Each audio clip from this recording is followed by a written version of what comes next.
And we're here for another episode of Entering the Sports World with Burton Lee, Executive Director of Business Operations for the Peterborough Petes and former sales consultant for the Toronto Argonauts.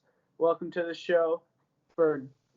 Bryce, thanks for having me. And man, you didn't even mention I work for the Sarnia Sting. We have that in common. Thank you. I had it right in my notes and I missed it. Wow. Sorry. We'll start off with, did you always want to work in the sports world? Did you know from a young age? No, I don't think so. Honestly, I have no idea.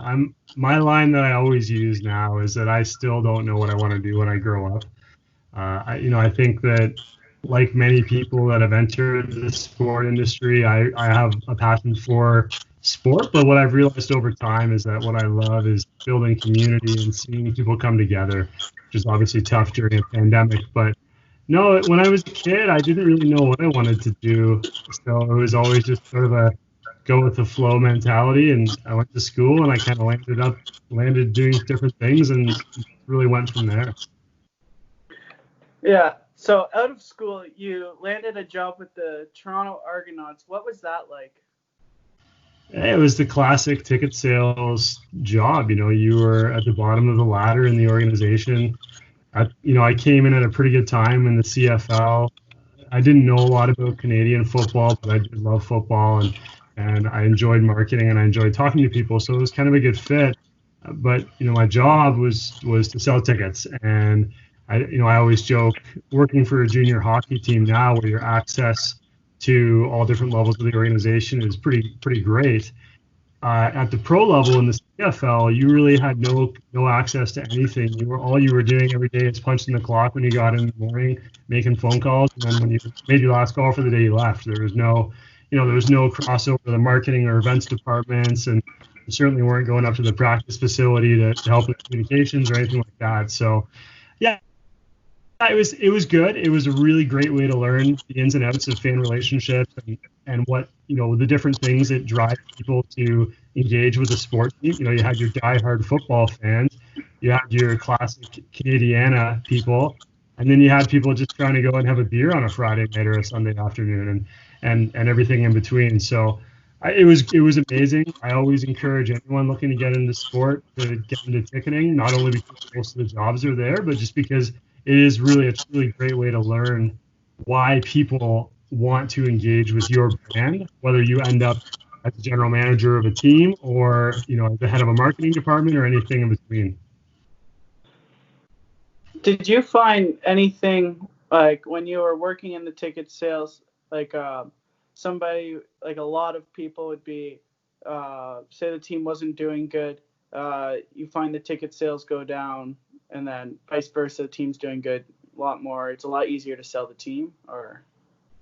I wouldn't say it's ever easier to sell the team. I would say that it's easier to have a conversation. If you're a salesperson that has good training and has developed yourself to be confident, you're going to find ways to sell that product, whether the team is successful or not. That being said, when the conversations are easier, your flow is a lot better and you're a little bit more motivated to make the next phone call. But ultimately, my training was really great with the Argos. We were working with a company called the Aspire Group, which ultimately ended up working with the Sarnia Sting and a few others in Canada. But they're primarily a U.S.-based company that works with a lot of NCAA Division I schools selling their tickets. So a lot of really fantastic training on basically on everything to do with ticket sales, but a lot of it was how to respond and stay motivated, whether you get a yes or a no. And a lot of Canadians don't know this, but the American way is a lot more rude and confrontational on the phone with effectively with the telemarketer, right? So the training we were getting was as if people were going to literally tell us off on the phone. Now, I don't think I ever got one angry person calling Toronto Argonauts fans. I think just inherently people are a little bit nicer. So, but I was ready for that. And going through the process of making 100 phone calls a day, it wasn't so tough. Now that year, the Argos won the Grey Cup. The team was good. The team was exciting, had some good names. But it was also the challenge we had wasn't so much the performance of the team. It was the fact that the Argos are the fourth, fifth, sixth, seventh best, the most popular team in Toronto. So that was the challenge we had, was trying to convince people, hey, I know this isn't the Leafs and this isn't the Raps, but it's still great. Yeah, while you were with the Argonauts, you were there for the 100th Grey Cup. What was working through that like? It was awesome. It was also I don't know how to say this, but you didn't really feel part of it. I almost wish that the team hadn't won that year and I stuck around another year and then we won the next year, because then I would have really felt embedded in the team culture. Working with to be frank, working with the Aspire Group, we were a third-party company. Our offices were right in there with the rest of the staff, but there wasn't that same connection. And when we won the Grey Cup in November, I had only been with the club for I think 5 or 6 months, so it wasn't as if I paid my dues, so to speak. So yeah, it was great. The Grey Cup party was awesome. On the field after the game, it was first time I had really been on the field at the Rogers Center, other than game setup and stuff. So that was great. But I'm really yearning for winning my next championship in the sport industry, because I'll certainly have felt a lot more connection to it. And my manager at the time, I'll give a shout out to Darren Arnold, who's with the Hamilton Bulldogs now. He said, yeah, you got to appreciate this. You're in your first year of the league. It's the classic story you hear about the rookie winning the Stanley Cup in his first season. You think you're going to be there every single year, and then you may never be there again. So it was kind of an eye-opener, but yeah, it was fun. It was a great time. That's cool you mentioned Darren Arnold, because he's a future guest coming on. He said he's going to come on, so in the future he's going to be on. Well, I encourage anyone to skip this podcast and just go listen to Darren, because he's a lot more interesting. He's way funnier than I am too. Well, I want to get into what you find the biggest difference between working with a football team versus working with a hockey team is. Yeah, good question. And I think the bigger thing for me is just the size and scope. So my answer to this question, Bryce, would be different if I was working in pro sport right now. But now that I'm working in junior hockey at the amateur level, we're still a big company. We still employ lots of people, but the relationships are a lot more personal at the junior hockey level. So the biggest thing I see is just how personally invested everybody is with a hockey team.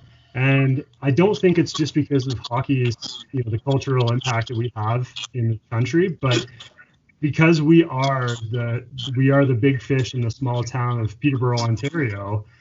Everyone's got a story. I'm not from Peterborough.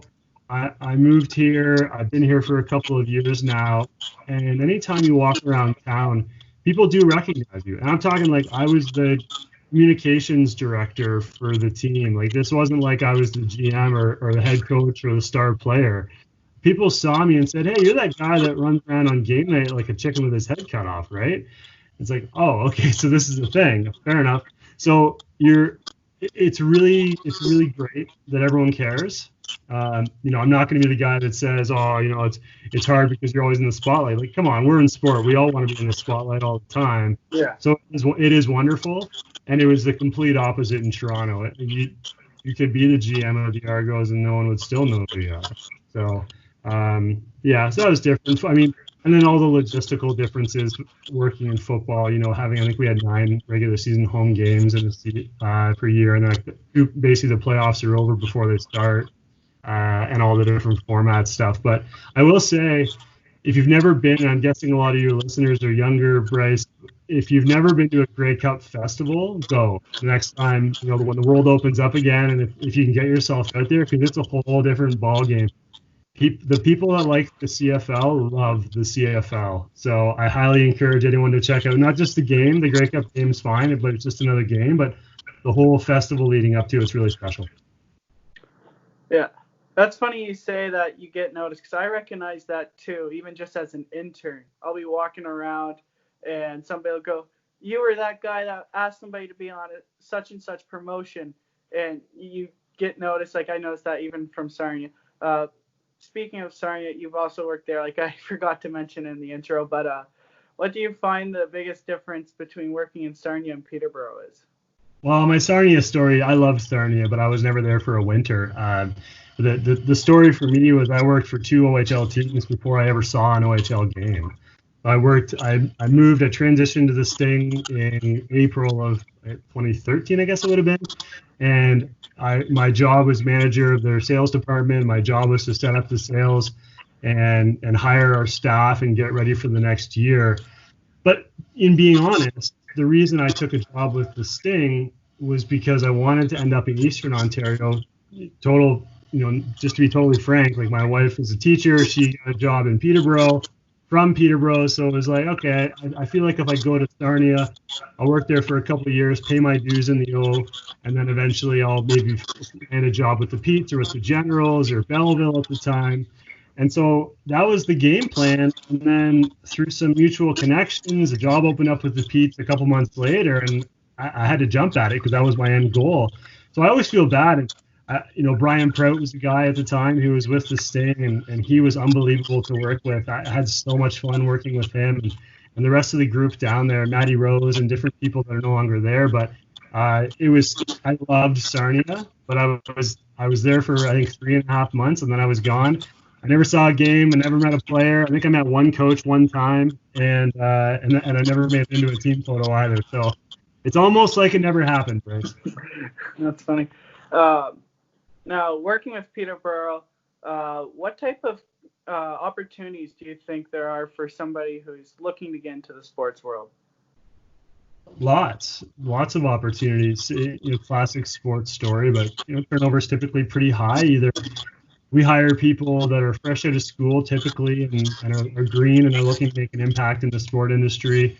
But because we're a not-for-profit junior hockey team, our salaries aren't great, and you're in Peterborough, so a lot of people are looking to use it as a stepping stone, kind of like I did in Sarnia. And obviously, I don't want that to be the case. I want us to retain our staff forever and for it to be amazing, but we recognize that everyone's got different goals. So because of that, there's often a lot of opportunities that come up because you have people that stay for only a couple of years and then are ready to move on. So there's that, and then the fact that we're always growing.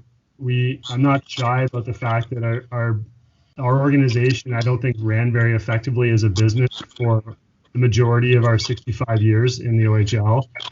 It wasn't really until about 2011 our current GM, Mike Oak, really pushed to modernize our business.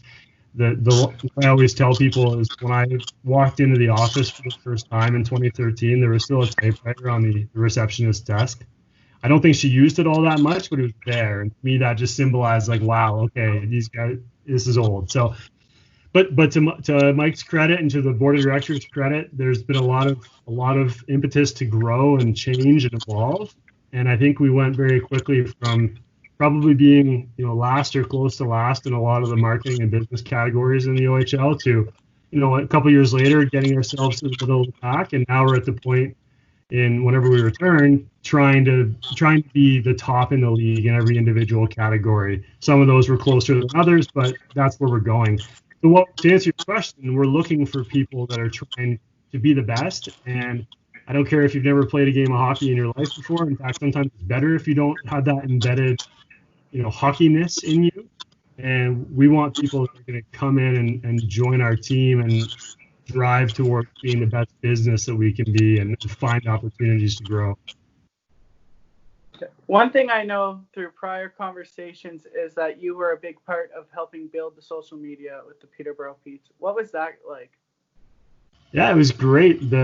It's always nice to take on a project where no one had ever really done it before. My first role with the Petes was director of communications and game ops. So I ran all of our home game nights. Again, kind of a funny job for someone who had never been to a game before. But then the comm side, which is what I was really interested in, because I think there was Twitter, but it was only ever just, one of the managers would shoot at a goal tweet every once in a while.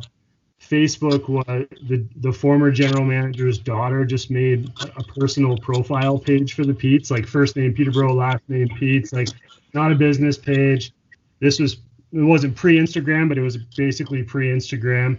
So there really wasn't any social media presence to speak of. So I got to come in and be a big hero by putting just like a modest amount of effort into growing our brand online, and it paid off big time. So it was a ton of fun. Yeah, I've had a lot of really cool successes with social, doing some different stuff, things that have gone viral based on what our staff is working on.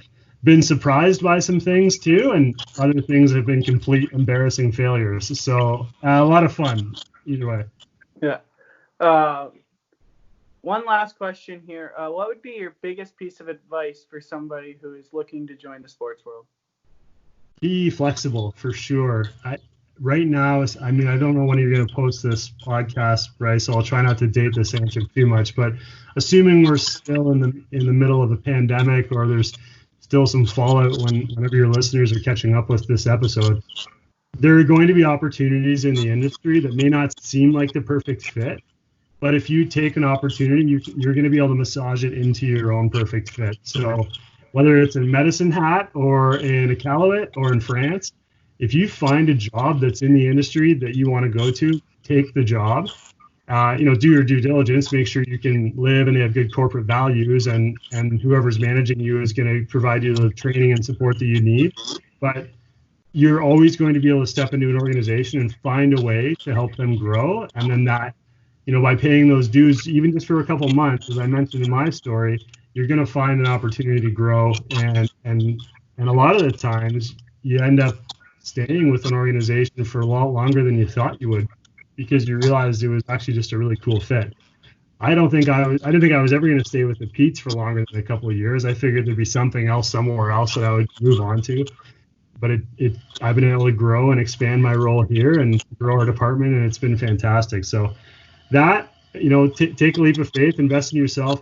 But on the micro level, when you do get into those jobs, be a ferocious learner. We get a lot of people that come in on the intern level or at an entry level job, especially in sales, and they don't seem to be confident enough to make decisions and take action. There is nothing that you're going to be trying to do as an entry-level employee in a sport organization that hasn't been done by 1,000 other sports teams or leagues out there. So make phone calls. Everyone loves helping each other out in this industry. Look me up on LinkedIn or find me on the Pete's website. Email me if you think we've done something before. But before you take it to your boss, do your due diligence. Google it, essentially. Become an expert, and then take it. And then you're going to look like an expert, and it's only going to help you out. Perfect. Thank you very much for coming on, Burton. If there's anything else you'd like to say or promote, feel free to do it right now. The Petes are jumping into esports, so my team would be pretty mad if I didn't plug our Twitch channel. So make sure you hit us up on Twitch. We're at Petes OHL Hockey.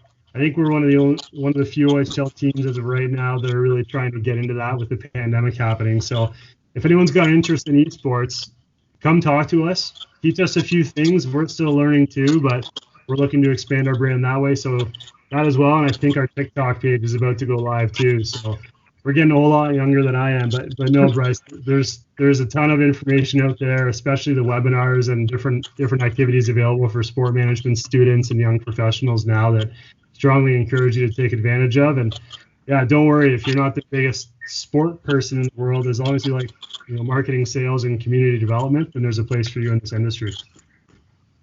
All right. Thanks. Thank you.